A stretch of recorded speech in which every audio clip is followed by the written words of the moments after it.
Well, I am here on Broken and Healed with Reinette Senum. Thank you so much for being with us today. I'm happy to be here. Thank you, Michelle. Well, for those of my audience who don't know who you are, I just wanted to give some context because you've really been a warrior. You've been a beacon of hope and light for so many of us who are really disturbed and unsure as to what our next steps were going to be. And even in fact, sometimes like what was going on altogether in the very beginning. So I just want to start with, I know that you were the only California elected official to challenge Governor Newsom's statewide mask mandate. Is that like the moment when you knew things were going off the rails and you were going to be taking a different road? For sure, because I had just won my third term as a city council member here in Nevada City, California, Northern California in the Sierras. I was mayor when COVID struck, and I became privy to during our weekly meetings on Friday with our public health department and director, our CEO of the county, and the mayors and the city managers and the county supervisors, it became very clear that there was an ulterior motive going on. And so whenever I started asking questions, I'd be silenced or I'd be told to hold off till everyone left the Zoom call and I'd be dogpiled or I'd just be muted and ignored.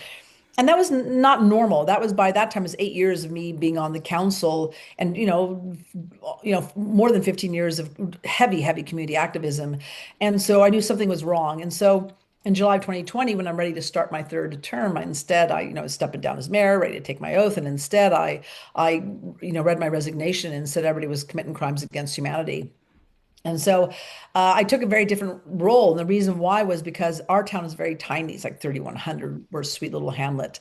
And every time I'd go and push back or, call something out like this, especially the governor at a time where everybody was in such fear, it really created just havoc on City Hall. I mean, people were like calling and emailing and texting, we love her, we hate her, or shut her up, get rid of her. I mean, and I'm like, well, I'm not going to be shutting up any. And I actually cannot.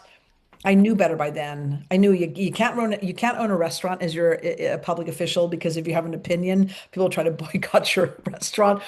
And I also know that in this environment, be calling out uncomfortable truths during a time of great fear and anxiety was going to completely interrupt not only my job as a city council member, but the city staff, the city hall itself. And I just adjusted my sails and started doing interviews like this because just trying to bring information because it's very quiet that first summer. It's like, where is everybody? And I was just trying to, bring some information to the public so they can make informed decisions. And then life has continued since then. So it was, yeah. And by that time, I had spent 20 years rebuilding my community and making it more sustainable. And I mean in the mom and pop version, not the United Nations version, and organic farmers markets, and warming shelter for the homeless, and just networking, farmers to restaurants and all these different things, and building local economies. That's what I was all about. And I had to say goodbye to it. I'm still in the same town. I'm here, and I had to say goodbye and just go. And it was, I mean, I cried. I cried because it was. I would have died for this town. I mean, I would have died for this town. It was very serious, and I realized that I had to shift, and it was massive for me. Now, I've been in California for 30 years, and I have seen quite the change in terms of everything, really. Everything that California was about is really a different place now. And I'm wondering, with your history in California, are you native Californian? Yes, 4 generations. Yeah. Four generations. So you really have like your blood, Yes. and your soul Oh, yeah. tied Very up. much history, entrenched in California history. Yes. So do you feel like, it gets really difficult sometimes because we have an allegiance to a place that we love so, so much. And there's so much that is tied up in that historically, family, memory wise, nostalgia. And I know I myself really have a hard time reconciling those things. Like, do I love California still? Do I love California that was? Do I love the California that I hope will come back again? You know, how do you feel, kind of more on a soul level about what this great state that you've given your whole life to? How do you feel going forward or right now? Well, I've had a lot of people ask, do you plan on leaving? Have you ever thought of leaving? And I'm like, well, first of all, you can't escape this. This is a spiritual war.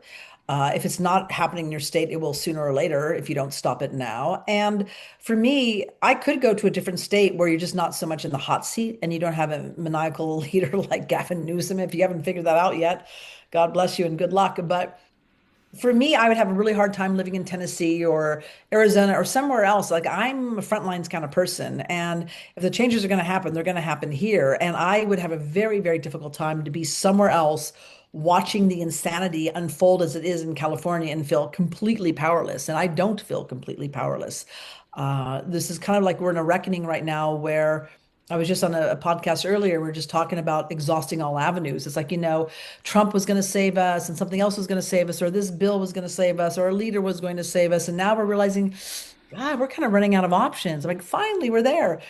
And I've supported that. I've supported that exhaustion. I've had that own personal exhaustion of 20 years of city council member, putting together organizations, advocating, testifying before the California State Assembly, helping pass bills, stop bills, writing telecom ordinances, all these different, even running for governor in California, which was extraordinarily censored like crazy. I've exhausted my own personal avenues. Every option I've had, I have exhausted it, which is a great and empowering place to get to. Because finally you're like, I got nothing left but, coming all the way out like a fighting mad cat.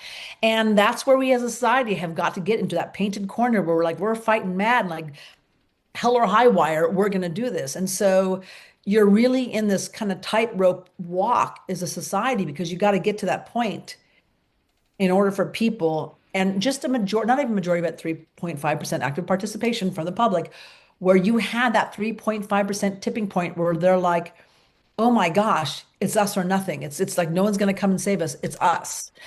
And then the question becomes, well, then what do we do? And that's where, we kind of come in, or I kind of come in and others come in because we've been asking that question for a long time and kind of carving that path and, figuring it out for ourselves and through the help of other wise people. So here we are. So California, there's no way I'd go anywhere, and this is for, 4 generations. I mean, my history is very, very much part of California. And not only do I think that we could, I mean, things are just awful right now in California. I mean, my life is good. I have a very good life, but I look out politically in the environment for most people, parents trying to raise their children, forget about it.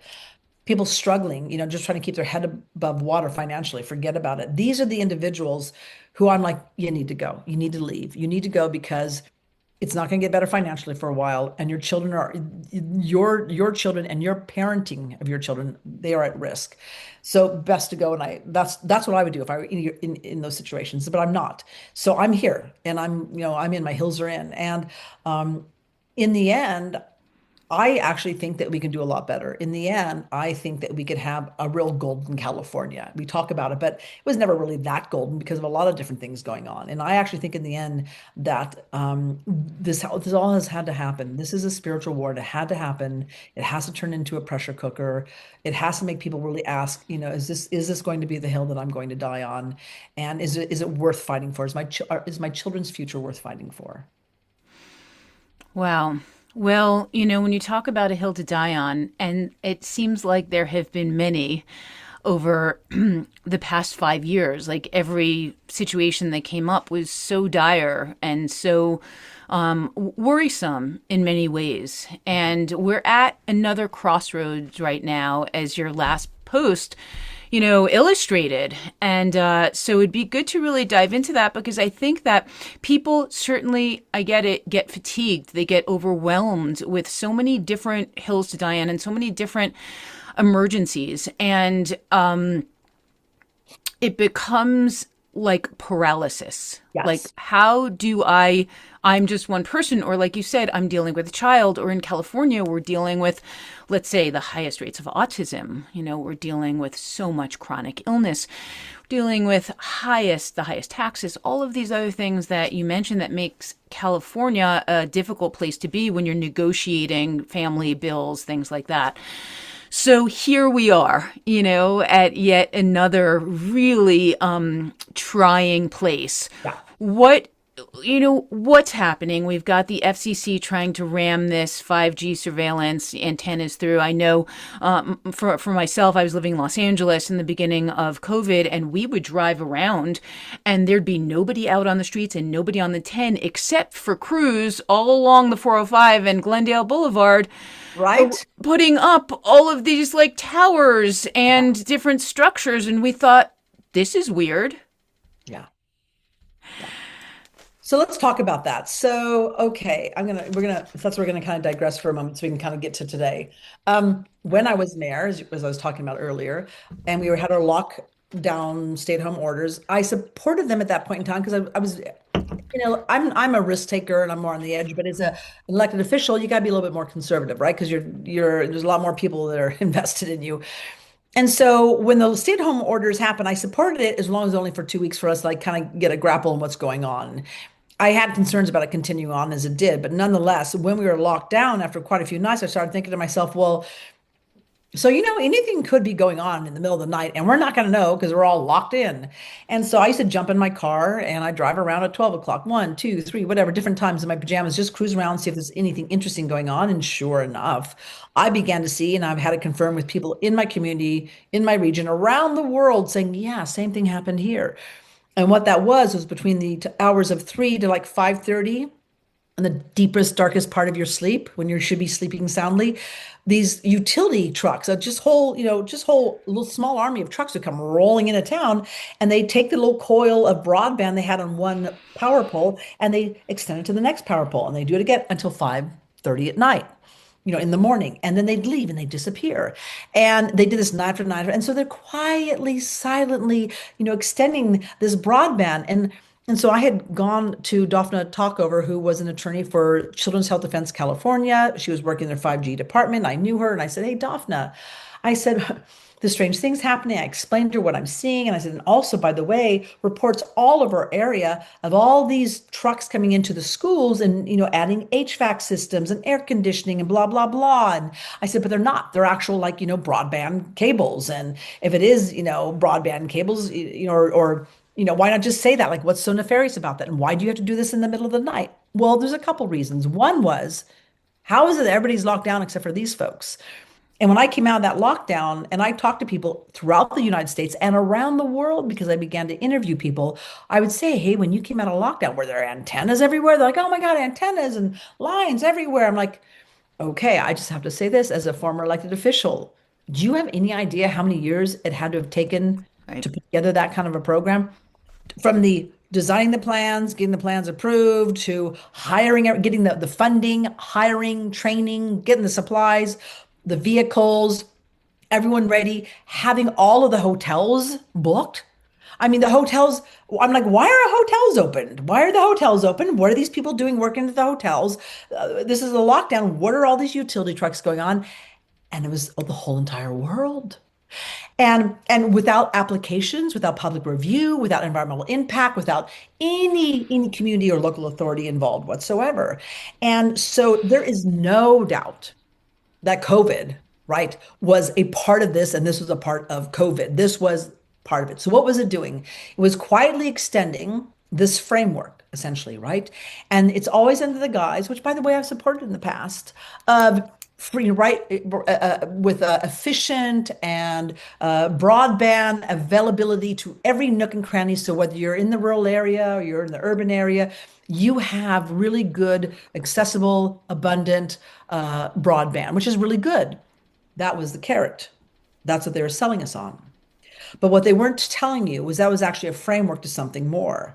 So now we fast forward to today, and I know because I've helped co-create a telecom ordinance for Nevada City. Currently, we're now working on a telecom ordinance for all of Nevada County. We've hired Children's Health Defense National, their legal team, their 5G, team to work with us to draft the best telecom ordinance.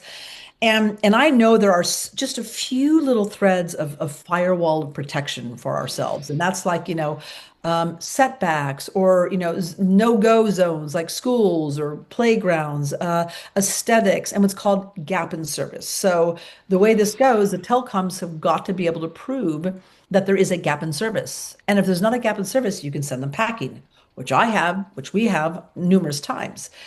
And so what has happened is there are more communities getting smart to this and they're fighting and they're having more and more wins. And the FCC knows this. And the FCC, because I think we are waking up quickly, I don't think plans went according to what they expected. And so what the FCC is doing now is saying, uh-oh, we got a problem. They're waking up fast, and we have not put in the last piece of this digital prison infrastructure that we thought was for, cheap and abundant and available, broadband to everyone, everywhere. And so what I'm talking about is the FCC proposed a rule changes. And the FCC, the commissioners are appointed by the president, and then they have to get approved by the Senate. So right now we only have two commissioners, not enough for a quorum.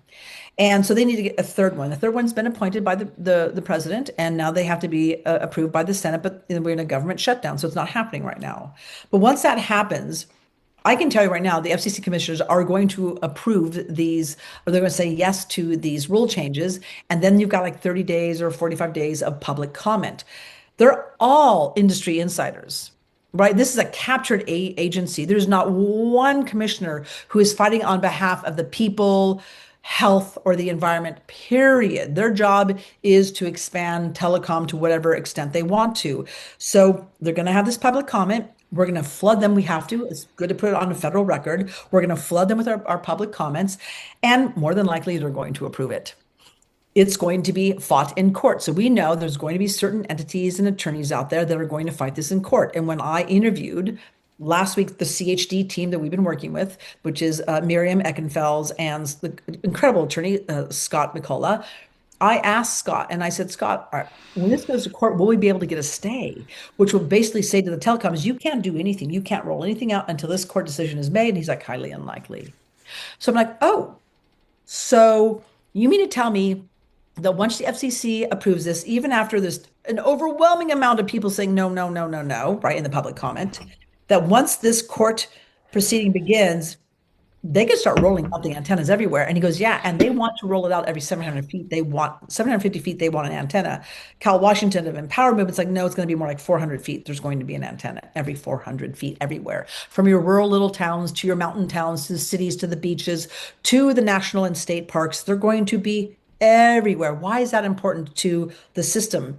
Because in order to get us into the digital prison, and you can explain a little bit more what that is, you have to have these antennas to track, collect data, to control, to make sure that you are always hooked in, that it's taking that information, and ultimately it is to collect all this data so that you are everything you do, every transaction that you make, every person that you see, everywhere that you drive, everything that you do, even within your own house, you are going to be tracked and then given a score. And then according to that score, you may or may not have what were once considered freedoms.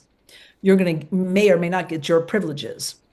And so I know there's been a lot of hills to die on, but what people don't realize is we have been seeing over the decades this little, links of this chain and more, chain links and more.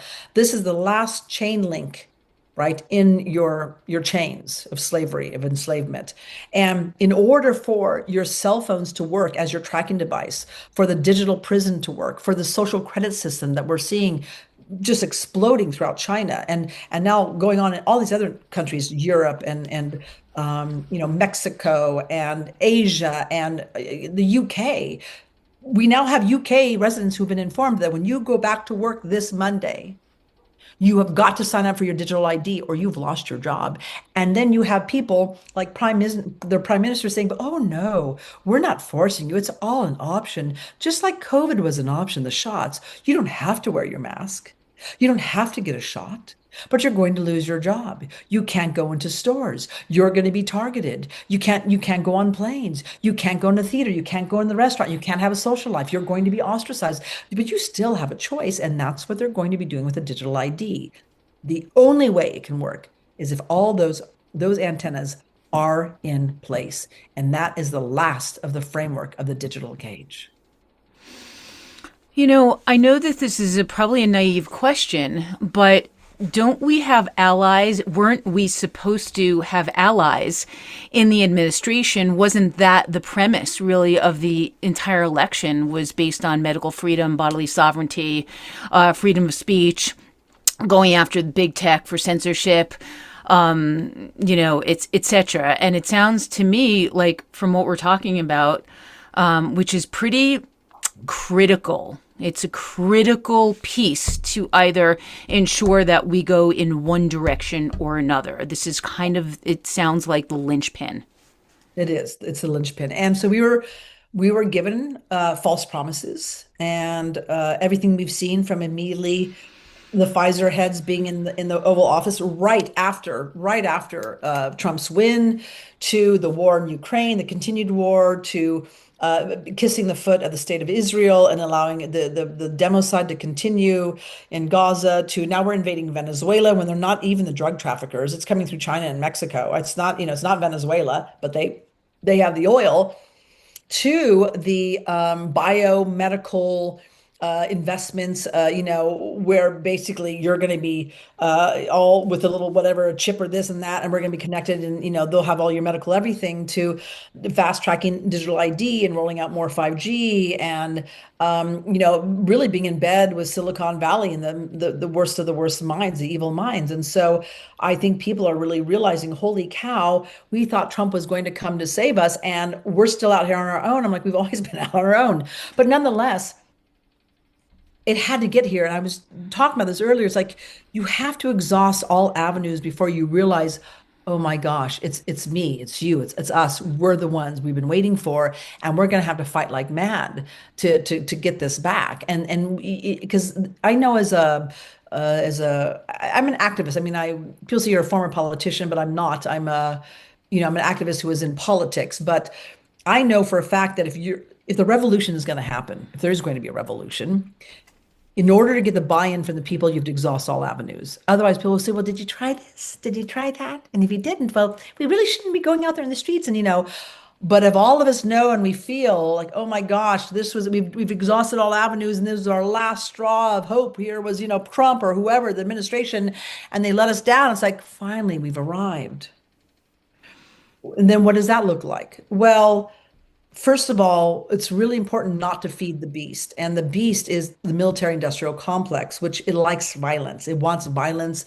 It wants your guns. It wants you to be angry. I mean, it wants all of that. It wants chaos and mayhem and all that, right? In divided communities, it wants all of that. And to do that, ultimately, you're going to be set into a trap, right? You're going to be completely trapped. And what you've got to do is instead is take all that energy, to take all that frustration, to take all of that angst and sublimate it into a very clear, measurable, precise goal that everyone can get behind, and use it like a surgical knife. And we're there now. And so what this FCC rule change has done for us is it's really upped the ante. We're all of a sudden, we're like, whoa, wait, it's coming down now. I mean, really, I thought only a couple of weeks ago, got a couple more years. And I'm like, oh no, it's now they're doing it because they know we're waking up. And they know that if they don't get these antennas out, and they're going to use that little tiny window of time in the court battle to roll out, just like we saw when COVID struck, man, those utility trucks were out in force the next night. That's what we're going to be doing with this. And if you think, well, I can go cut them down, you can cut them down. Sure, you can, right? The copper is very valuable, as a matter of fact. However, you better believe that they're going to make sure that's a federal offense, and you spend 20 years behind bars. So, and that's what they want. They want you to go out there so they can start arresting you and justifying and hunting you down. I would suggest you don't do that. So one of the things that has happened over the last 5 years, almost 6 years now with COVID, is that there has been a real great awareness, like how do we get into this trap? How do we lose representative government? Why is it that our cities and our counties are really just, criminal cabals masquerading as a government is what we've discovered, right? That we got hijacked and cooed a long, long time ago, and we're generations in now. And what's happened is that there's been certain individuals out there. Cal Washington from empowermovement.org is one. Another gentleman, David Jose. These people are teaching you that truly the pen is mightier than the sword. And that made really no sense to me before. It just kind of sounded like some pie in the sky idea that had no real reckoning or anything tangible. And really what they're saying is like, you don't understand is that because we were hijacked a long time ago, there was a whole other system, which is like merchant law, that was created and then we got slipped into. And we are operating in this merchant law, and that's essentially kangaroo administrative courts, where when you go in there, your bar attorney is on the other side, the judge is on the other side, and you're not gonna win in that ring. You're not gonna win that fight because you're fighting in a ring that is written by someone else's rules. And so what I have learned along the way, like so many people who are waking up, is that our forefathers said, hey, if you have a redress of grievances, we think of redress of grievances. I got to go out, hire an attorney, spend hundreds of thousands of dollars, take 5 years, blah, blah, blah, go to court, maybe get a jury if I'm lucky. That's not what our forefathers intended for, a redress of grievances. They're like, no, when you go and take this to court, the court is your pen and your paper. And there is a process to do this. And so essentially, we have been taught that in order to go and do this redress of our grievances, we have to do that. It's like, no, no, no. You write, here you go. Okay. It's kind of like contractual law. Like, okay, I'm going to go in, you're like smart meters. You want me to have a smart meter? Okay.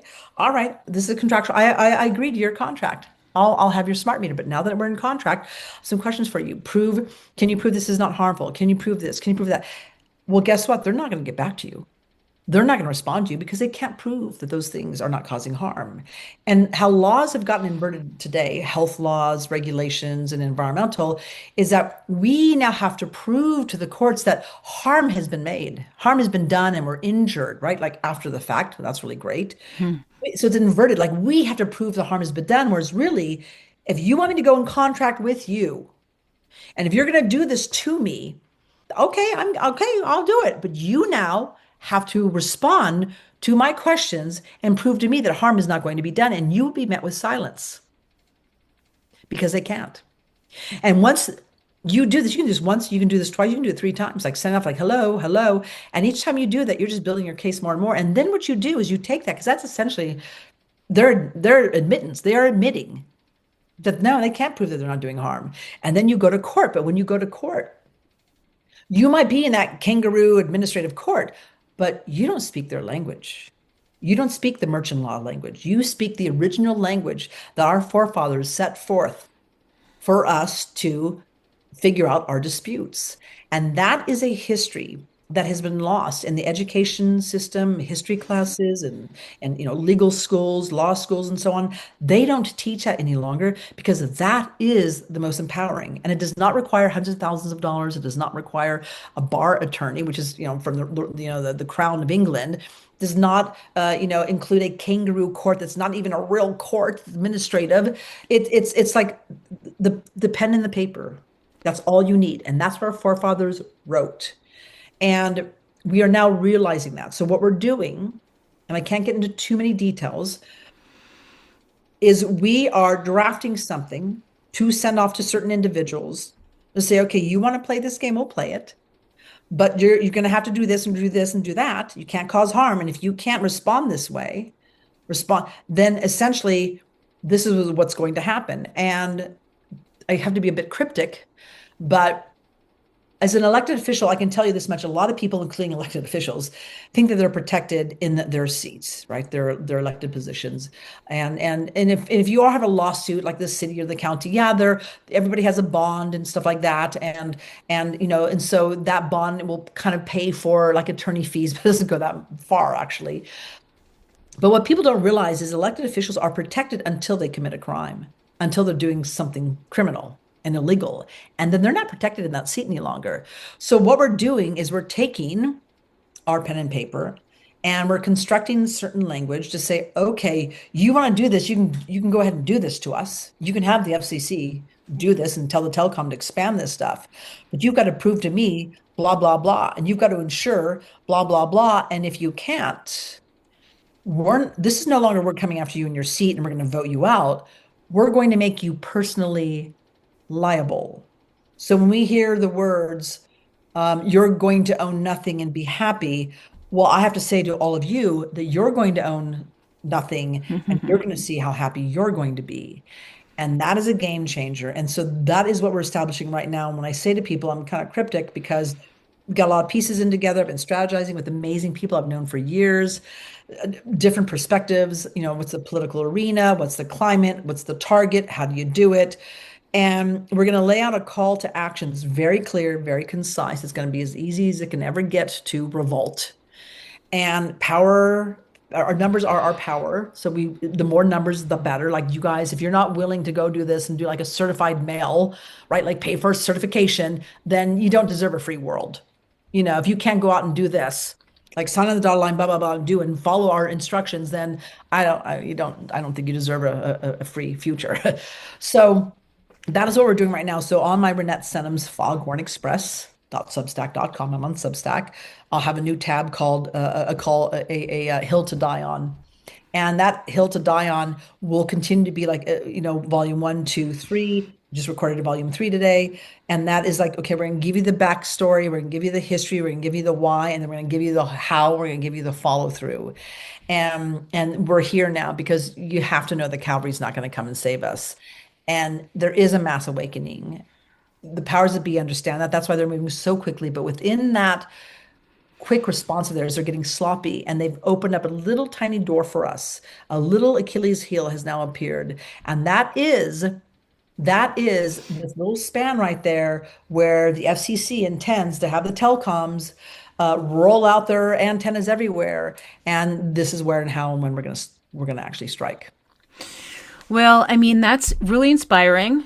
It's really hopeful, because there's nothing worse than knowing that, your fate is sealed and there's like not any plan or any possible road that you can go down to reverse it. I know one of the frustrations that we had when COVID first happened was, first of all, I had a very severe vaccine injury in 2014, which is what got me into this. We tried so hard in our families and in our communities, and even in this small town we live in, which was definitely much more, I'd say, open to it. It was still not a subject that anybody was open to. It was not a credible thing, that vaccines might be dangerous or that there might be a mandate. You might be forced to do something to your body that you don't want to do.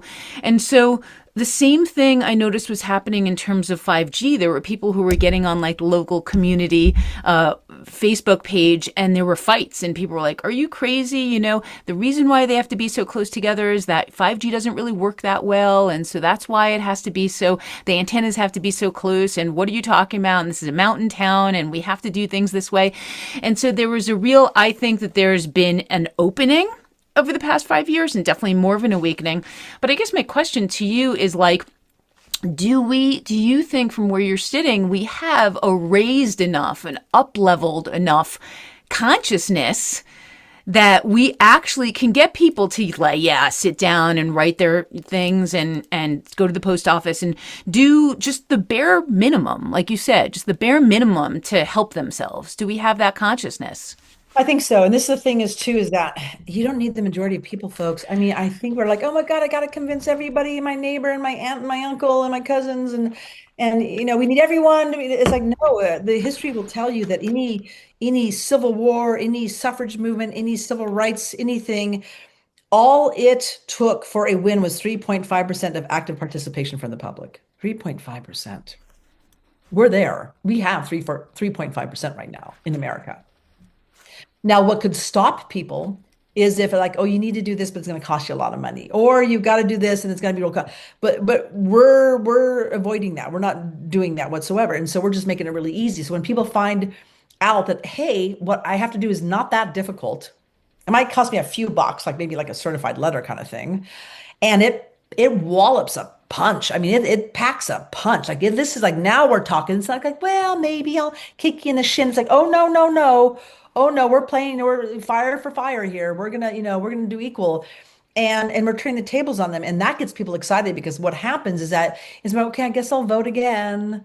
Okay, I guess I'll push back on this bill again. And it's just you're talking about the exhaustion. So we're doing something that's very clear.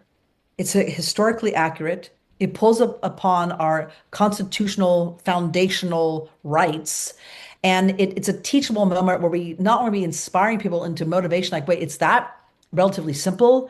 And this is what we used to do, and this is how it was supposed to be. And we've been fooled. We all know we've been fooled, right? The education system, higher education, media, school books, history, all of it's been completely just inverted.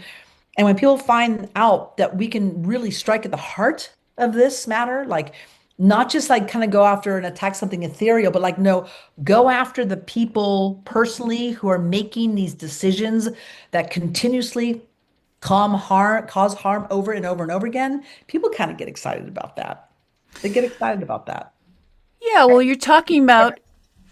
Sorry, I lost you for a minute. You're talking about going back to the original rules of the constitutional republic 100%. and using those sovereignty laws, basically, Yes. to take back the power that was usurped, along the way. And that's, I think, where people get really hopeful because we have this idea of the United States and then we have this actuality of what it is we're living in. And we didn't get here overnight. So sometimes there's a frustration or an impatience of like, hey, why is this taking so long? And why haven't we gotten back to this, free sort of place of liberty and the place this was always supposed to be, the ideals that we were always supposed to have. So it's exciting that you're talking about using a lot of these original laws to get us back there.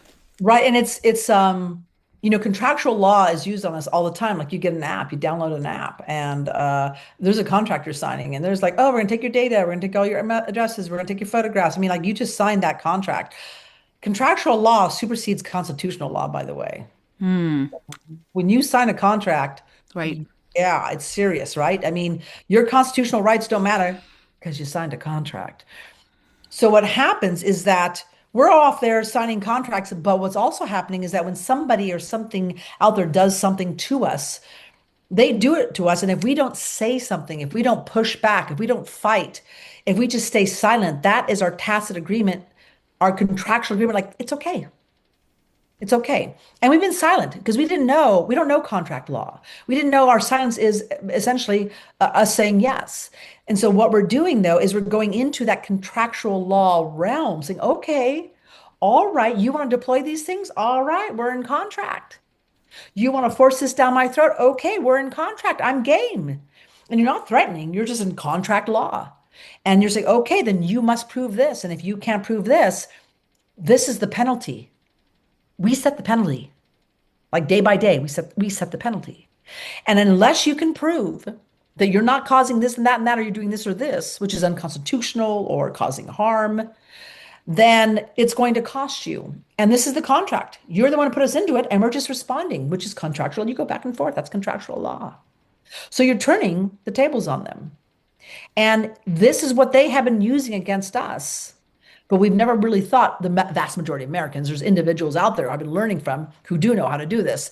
And we were using it against them at a different angle, a different level. And there's lots of different things out there.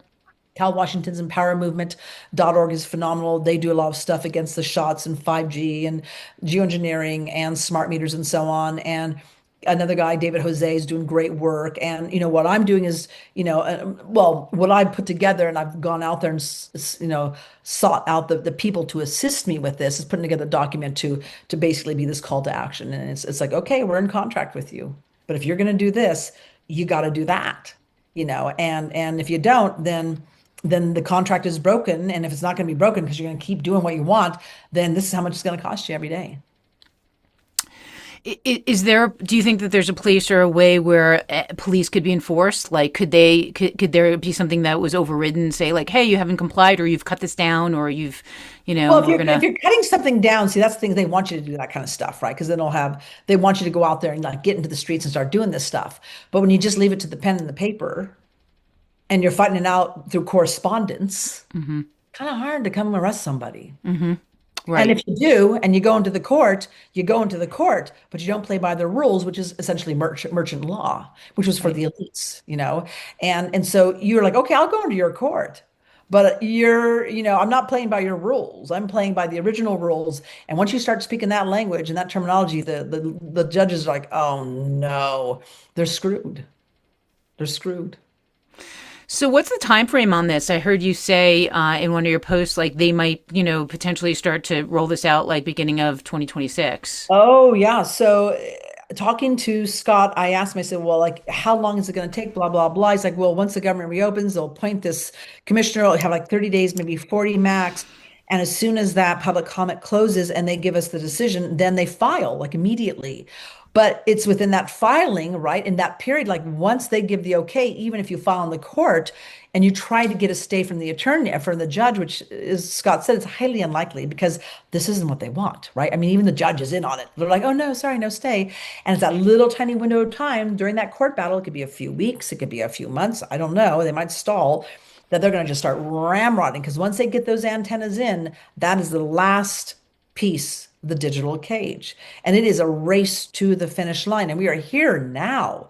And the fact that Apple just made their announcement a couple of days ago saying, hey, your digital ID is now on your Apple product, your iPhone is like, holy crap. So they are pushing this really, really fast because we're waking up. So I'm yelling and screaming and I'm doing everything in my power to wake people up. And I've been spending like day and night here putting the pieces together and I'm excited. I'm actually excited. It feels really great. I wake up in the morning and I feel really happy and excited about this. I mean, that should tell you something right there in light of it all, because I'm like, whoa, this is our moment. And I think that there's enough people who are going to realize, and COVID has helped us. COVID has awakened a lot of people and they know there's something wrong. They can't put their finger on it. They want to do something more, but they don't know what that is. And we're going to be like, here you go. Take the pen, take the paper, and go rock it. And that's what we're doing. And so, it's so I just say to people, come back to my Substack. And I hate kind of being so cryptic, but you can't just go out there and spill all the beans. You got to just hit and go. And I'll just give you, I'll give you the plan of attack, the call to action, in the Hill to Die On section of the Substack, and just come back. Like today, I just recorded something before I jumped on here to put out tonight or tomorrow morning, and say, okay, this is what I want you to know, and I kind of explain some of it to you. Like this is. You have to look through the lens of every single one of those antennas, and people don't realize the reason why all these years and even now is whenever, and I hope I'm not repeating myself because I just had an interview earlier and I've repeated this story a few times today. I'm like, have I told you this part or haven't I? So if I'm repeating We're myself, we're good. what people don't realize, and I've known this for years, is that while the telecoms tell us they're trying to get rid of the gap in service, so if there's like a little blank spot in your hilly little neighborhood, it's all about giving you the service you need. And that's what they use as the excuse, like, oh, gap in service. And we're now getting better and better and learning how to fight back and prove there's no gap in service. We got service here. You can't justify this. But what they've been trying to do over this time is get the vertical real estate, essentially. And the reason why the telecoms want the vertical real estate is because when these cell towers go in, people don't realize this, but the contract's generally for 25 years. Oh wow. What does that mean? Well, in that contract, right with the telecoms, it'll say essentially, aesthetically speaking, you can put any kind of antenna you want, any kind of technology, because we don't know what the future holds, as long as it looks somewhat like the original antenna, that you first had. And so it could be 3G, 4G, 5G, 6G, 10G, 20G, does not matter, right? It does, as long as it kind of looks the same. And so what I say to people is like, look at, you have to understand that these telecoms are an arm of the industrial military complex. And that what they're essentially doing is they're putting a stake in the ground right there. They're putting that flag in the land right there. And when they put that stake in the ground, right, when they post that flag, they're like, this is now our neighborhood. We own this space. We've got the airspace, we got the radio frequencies, and we're going to know everything you do, where you go, what you say, who you're with, what you're doing inside, outside of your house. We're going to collect that metadata. We're going to eavesdrop. We're going to listen. We're going to watch. We're going to track. We're going to trace. We're going to know where and how you're spending your money. And if you get out of line, we too can target you. And they've opened up that Pandora's box because a few years ago, the FCC opened up the spectrum, right? There's a whole spectrum of different frequencies, and they opened up the millimeter wave, and they specifically opened up the spectrum, the frequencies that are weapon frequencies or weaponized, and the military uses them in a time of war or against like protests, civil unrest, where they had these big drums and they put out a frequency and people feel like their skin's burning. That's the millimeter wave.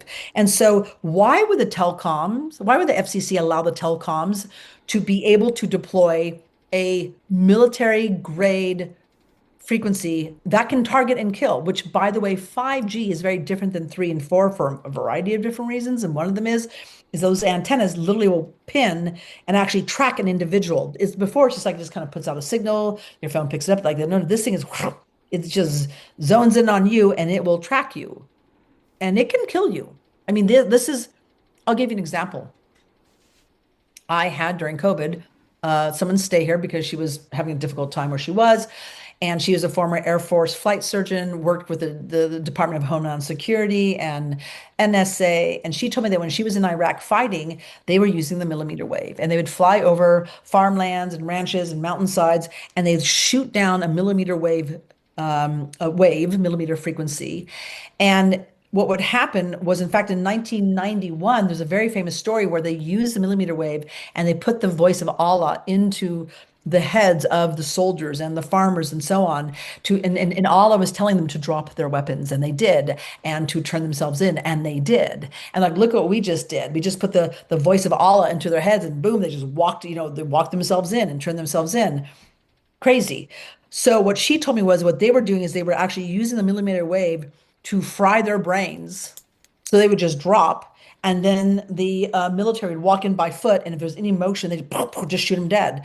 And I was like, "What do you mean? Like, how does that work?" So well, to them, they're just standing there, and all of a sudden they hear this kind of sound, and their brain just turns off, and they drop dead. Generally, they would drop dead, and that was a millimeter wave. Wow. So it's an incredible tool for mind control. And for assassination. Now, we feel a lot. I talk to a lot of people, and I myself, when I go into certain areas or I go into certain parts of the freeway, there are different emotions that people talk about taking over. I for one, notice some anger Oh that yeah. comes up in certain patches. It's almost always the same patch of certain freeways. And so I've known many, many people, especially recently, and I don't know if you can speak to this. It's just something interesting, and it has to do with this, and it's coming up so much in the last month. People who have become expats, who have left the country and gone to other countries and have called me, and said, I got to tell you, Michelle, I just feel so mentally different. And that chronic back pain I had, it isn't here anymore. The allergies I used to have, I just don't have them anymore. And so it feels like we're being inundated with these various frequencies in ways that other countries aren't. 100%. I hear the same reports and I feel it. I have friends who have not been here for years ago. I landed in California, and as soon as I went out, I was like, oh, you just feel it because you kind of like, you get used to it. And also it's all the cell towers and things like that, but it's also when COVID struck, especially, everyone got Wi-Fi devices, right? They got extra modems, they got smart refrigerators, smart printers, smart this, smart that. They've got Siri, they got this. I'm like, oh my gosh, you're truly living inside of a microwave oven. And so I say to people that, yeah, what's out there is bad, but really distance is your friend. And the most control and say you have is in your environment where you live. And you have to like literally reverse engineer yourself out of this digital Wi-Fi cage that is cooking you.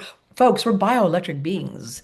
It is not, is it affecting me? But the question is to what point? Like, how is it affecting you? Because the truth of the matter is everybody's different. So it depends upon your health, your age, your epigenetics, your frequencies. Are you living in a hot spot like a crisscross where you're getting like, but you could be like right here getting 10 different, frequencies coming at you, and the guy 2 feet from you is not getting, he's not getting the focal point and he's not in the crosshairs. And so your diet, how much metal you have in your body, do you live in the city or the country? Do you have smart meters on your house or around you? I mean, oh my gosh, so many variables. And that's why it's really, really hard for us to pinpoint the injuries and the illnesses is because it's just all so different. And And just like what are your physiological weaknesses, it just it exacerbates all that stuff. And so yeah, but California in particular, we're really hit hard for a multitude of reasons, and a lot of it too is because we have a lot of what's called Gwen towers, and San Diego in particular is, and also all the broadcasting that goes off,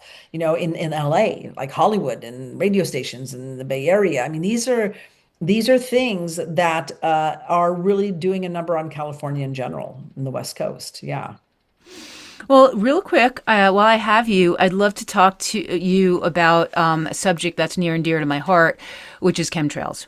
right. You've been doing so much work on that subject for the past number of years, and I'd love to know where you are, where we are with it.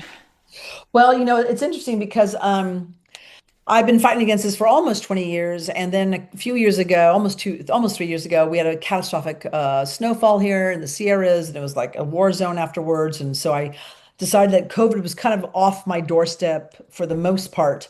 And I get back to geoengineering and fighting that. And I started to Save Our Skies, and I got together, raised, $60,000, got some amazing constitutional attorneys out of Houston, Texas, and we began to go after the First Amendment violation. We were told there was a gag order on meteorologists and weather reporters not to talk about weather mod programs they were seeing, and then we come to find out that this actually was not true. It was actually about NOAA employee behind the scenes union negotiations, especially they had like a non-disclosure agreement, and that was and continues to be contorted into, oh, there's a gag order. So that was like a wait, that's not what's happening.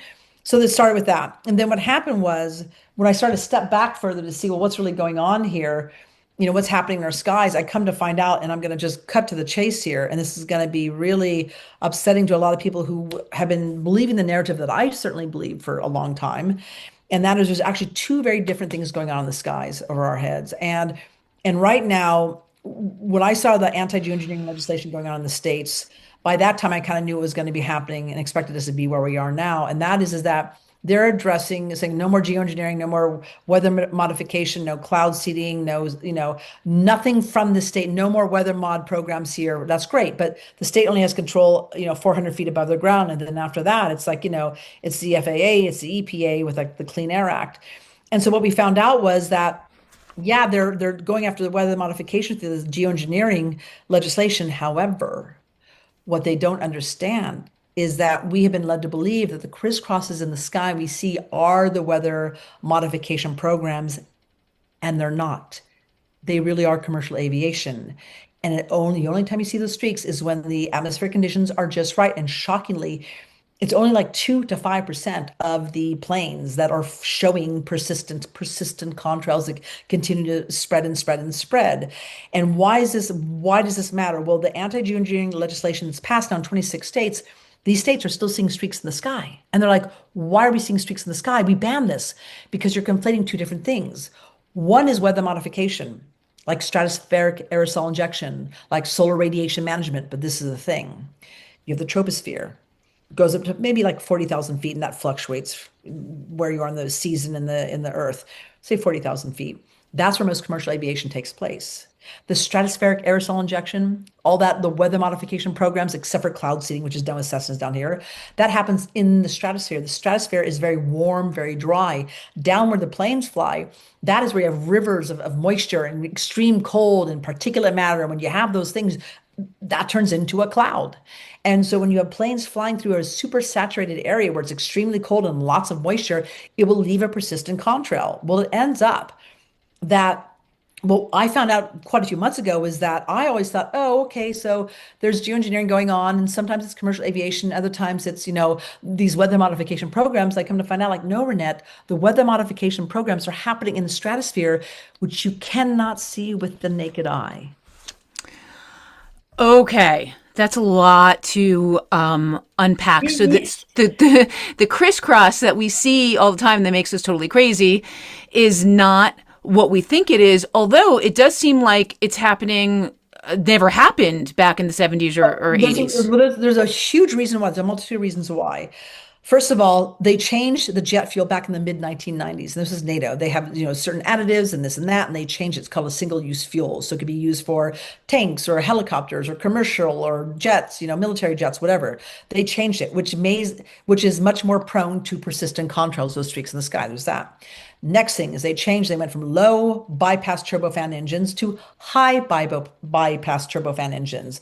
The story out there is that high bypass turbofan engines leave no persistent contrail whatsoever, and that is actually 100% a fallacy.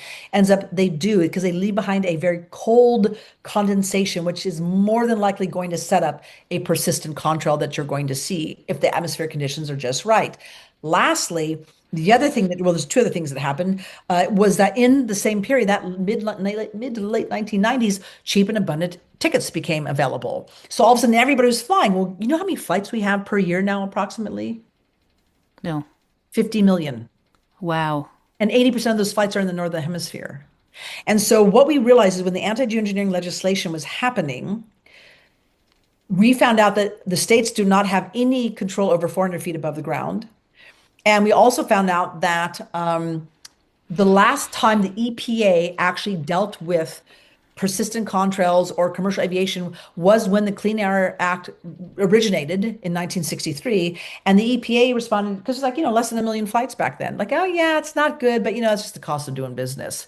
Well, that's when we had like 300, maybe 600,000 flights a year. Now we're at 50 million. And so what I've been working on this whole year, put 350 hours into it. And for the first draft, now I'm working on the second draft. And that is a petition for rulemaking to the EPA and the Cal EPA and the FAA to say, hey, you're derelict in duty. You have not dealt with this through the Clean Air Act since 1963. And we now have 50 million flights. Why is that a big deal? It's just streaks. Well, those streaks are dimming the sun. They are slowing down the crops, right? We're not getting our vitamin D. We're not getting the solar array, the energy like we used to. I mean, there's a lot of photosynthesis, all these things. It's not good. It's actually changing the weather in the Northern Hemisphere. But more importantly, or equally important, is that in that jet exhaust, whether you see it or not, it is creating what's called sulfur dioxide. When that sulfur dioxide hits the soil, there's aluminum, naturally found aluminum in the world. It's like the third most found thing out there, and it's bound to sand essentially. And so what happens though is when that sulfur dioxide turns into acid rain, which it all does. We used to hear about acid rain years ago, decades Yeah. ago. Now it's climate change, which is a boondoggle. Hmm. Acid rain is serious. So when that sulfur dioxide from the jet exhaust turns into acid rain and it hits the ground, it takes the naturally found aluminum and it makes it what's called bioavailable, which means it can now be absorbed by the trees. That's why the trees are dying. That's why they're burning up. It goes into the waterways. It goes into the whole entire rainwater evaporation cycle. It goes into our crops. It goes into our soil. So when you start seeing these rainwater samples, they're really high in aluminum or food or tree bark or rain, because it's now in the rain.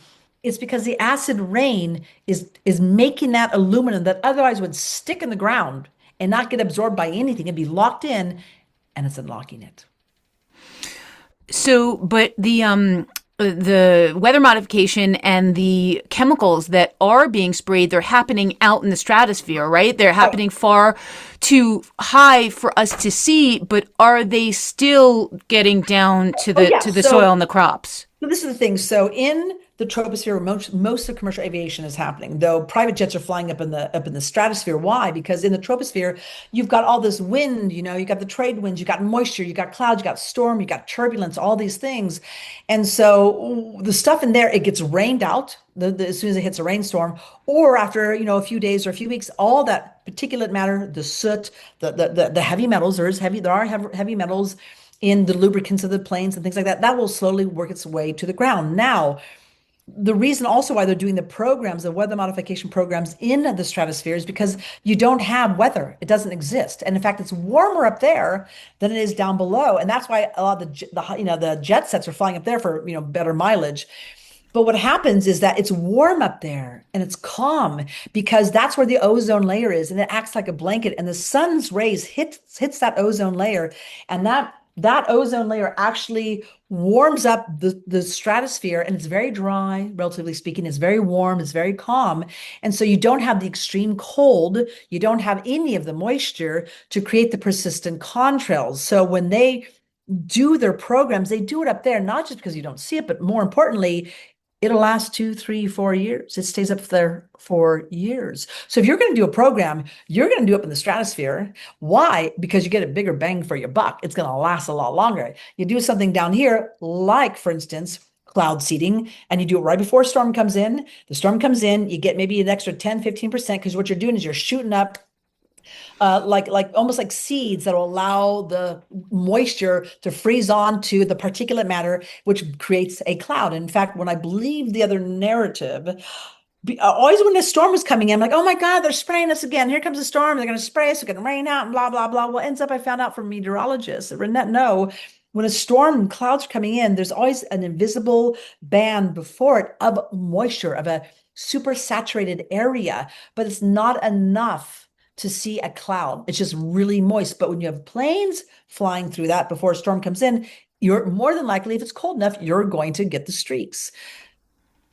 That was a game changer. So what are we doing? So this petition for rulemaking, you got to exhaust all avenues, is to put the EPA on call to say, hey, you haven't done your duty. You've got to update and rule changes like the FCC we're talking about. You got to change these rules, and you've got to deal with the acid rain. You got to deal with the fuel. You got to deal with the flights. You got to deal with all of it. It's your job to protect us in your derelict in duty. So this is 350 hours into it, brought it out, took it out to the experts. They gave me their feedback, it was very good, but there's like a lot of like just, it's 66 pages of hundreds of footnotes. I mean, it's just it makes my head spin. So I'm working on that, probably have another good 100 hours again. And that's where we are right now. So again, what I'm trying to say is nobody's saying that geoengineering, weather modification is not happening at all. We're just saying you can't see it with the naked eye. And as long as we continue to conflate these two different things going on in the sky, and you have states out there writing anti-geoengineering legislation to get rid of not just the weather modification, but the streaks. They expect the streaks to disappear, and the streaks don't disappear. And you can't figure out why, is because this really is commercial aviation over here. And it is doing serious damage at 50 million flights a year. To be quite frank, it's probably outpacing geoengineering. It has to be addressed completely differently. This, what we're talking about, the weather modification, needs to be now addressed through federal regulation and then global regulation and like NMOD and global treaties. It has to be dealt that way. That's good. But to deal with the streaks in the sky, to deal with commercial aviation, you have to go through the agencies who are there to protect our sky and our atmosphere. Wow. I That know. was, I I know. might, And I know you're going to say, well, I see the crisscrosses. I see them. They're not there. Then they are, or they blow over. Well, every so we're in November. In December, you should do twice a month. We're only doing once a month because of holidays. But the second Tuesday, fourth Wednesday of every month, 6 p.m. Pacific, I do a Save Our Skies Swarm webinar. We're going to have another one. I think it's December 11th, I think. Um, a Save Our Skies Swarm webinar. We have people come on. We teach them how to read flight radar. We teach them how to read meteorology, how to become their own meteorologist, how to use the plugin on windy.com to see when those persistent contrails are going to be over your head. They can predict it. I can go on there and say, oh, I'm going to have chemtrails today. Why? Because it's all based upon meteorology. So when people hear this, they generally think that we're just saying weather modification is not happening. We're like saying, no, no, no, polar opposite. Two things are happening and they're equally important and they have to be addressed completely differently. And as long as we continue to conflate both of them, it's going to be a very, very big disservice to our health and our future and our environment and everything. So that is another thing that's very, very unpopular right now because everyone has it in their mind. No, I just learned about geoengineering. Don't tell me it's not. I'm not saying it's wrong. It's just that you got to separate out what's really going on and be more definitive with that so we can actually be productive. well, where can everybody get to you and find out and follow and make sure that they take all of the necessary steps for the next, 2, 3, 4 months, year? The best place, I mean, I'm on social media and stuff, but really the best place that I'm on the most and really giving the updates, that is the Substack. So it's my name, Reinette Senum, Reinette Senum's Foghorn Express. Substack.com. So if you go into substack.com, that's just like a publication platform for people like me. Everything I do essentially is free, except for one little online webinar for my paid subscribers. But I make sure everything's out there. If you want to become a paid subscriber, great, because there's a lot of work behind the scenes that's happening that you never see. But that's where I lay it all out. So I give the updates on what's going on with the call to action around the FCC. I give you updates to the petition for rulemaking. I also let you know, okay, today's our Save Our Skies Swarm webinar. Jump online if you don't understand what I'm talking about, if it doesn't make sense, if you want the tools to come to your own determination, we will hold your hand. And we do this every month. So if you want to come back over and over until it sinks in, we're there for you. And I also give political commentary in my whatever I believe, this and that, and what I see, and just know that this is what I do for a living. And I've done this for, decades. And I really take a lot of my on the ground, boots on the ground experience and try to apply it at a larger scale and educate people and have them kind of look at this like, this is what I've learned along the way, through my activism. Because, now there's more activists than ever, but there's really a lot of people have just recently become activists. And I've got 20 years of, oh, I've been there, done that, seen that. I know what's going on here, do's and don'ts. And so, yeah, so this my Substack, Reinette Senum's Foghorn Express. If you go on to substack.com, just put Foghorn Express and you'll pull me up. Well, I can't thank you enough for taking your time. You are the busiest warrior slash activist that we are so grateful for you in California, especially because it's a big state and there's a lot going on and there's a lot of information that needs to get out there that often doesn't. And we can rely on you. And we're just so very grateful that you're here. And I'm just so grateful that you came on today to clarify and talk about everything that's happening that we need to know about. Thank you, Michelle. I'm so glad to know you. And thank you so much for reaching out on my Substack. And anybody out there, podcast, big, small, I don't care. I'll talk to everybody. So feel free to reach out. Wonderful. Thanks, Reinette. Thank you, Michelle.